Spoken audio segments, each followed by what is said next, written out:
Fala, Rovar!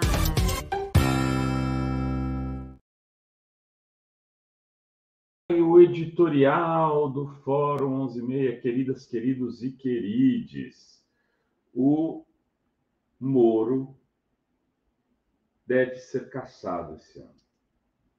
Deve ter seu mandato,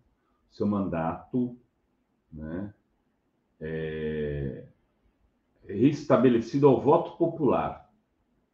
Ou seja, ele deixará de ser senador e o povo do Paraná terá que eleger um novo representante para cumprir o resto do mandato que sobra até a eleição de 2030. Há várias possibilidades de candidaturas, uma delas é a própria Michelle, fala-se até do governador Ratinho saindo candidato, deixando o mandato, acho muito improvável. Tem o senador que foi derrotado, o candidato ao Senado que foi derrotado pela direita, pelo Moro, do PL, Paulo alguma coisa, que tem a Gleisi Hoffmann, poderia ser uma candidata, tem o Requião, poderia ser outro candidato, mais à esquerda, enfim, o Greca, que está deixando a prefeitura de São Paulo, poderia sair e ser candidato ao Senado, mas parece cada vez mais claro que não será o Moro. O mandato dos senadores do Paraná não será do Moro nesse 2024. Alviçaras.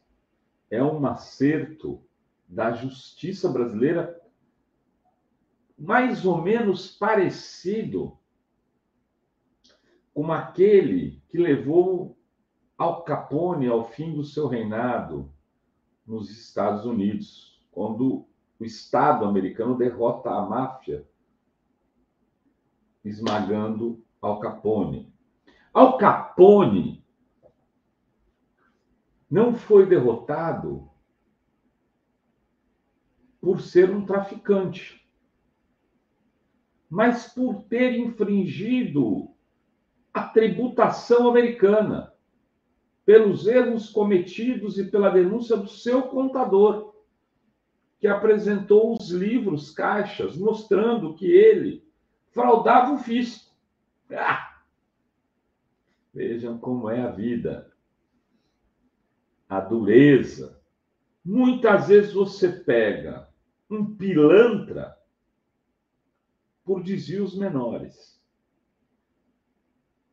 Moro, ao que tudo indica, será punido por um desvio, não que não seja um desvio menor, de todos o que eles cometeu nos últimos 10 anos no Brasil. Com sócio, tendo como sócio o maior veículo de comunicação no Brasil, a Rede Globo de televisão. É preciso falar disso, quero falar disso. Mas antes quero dizer o seguinte, qual o crime que Moro cometeu para perder o seu mandato e talvez para que seja colocada uma pedra sobre esse passado triste, sobre esse episódio triste da nossa história, a Lava Jato. Depois da cassação de Dallagnol e agora com a de Moro, talvez a gente esteja enterrando esse horror. Qual é o pecado, o crime? Ele se financiou antecipadamente na campanha eleitoral, usando recursos de uma candidatura, pré-candidatura à presidência da República de um outro partido, para poder fazer a sua campanha para Senado.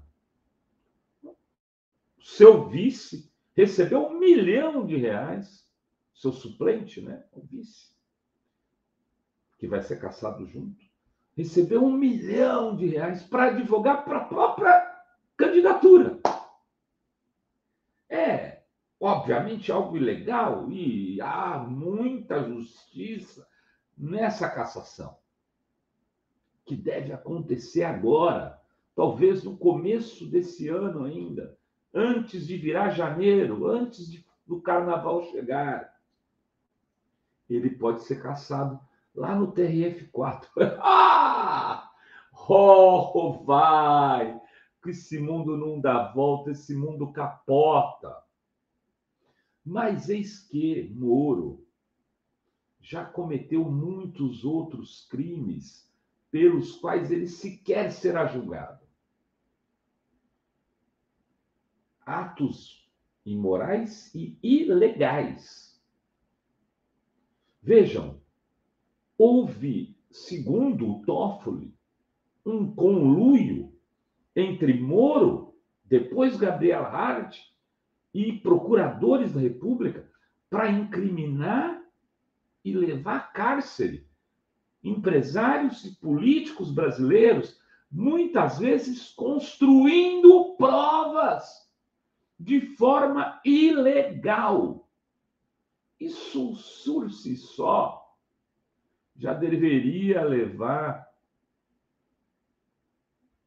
Moro ao banco dos réus.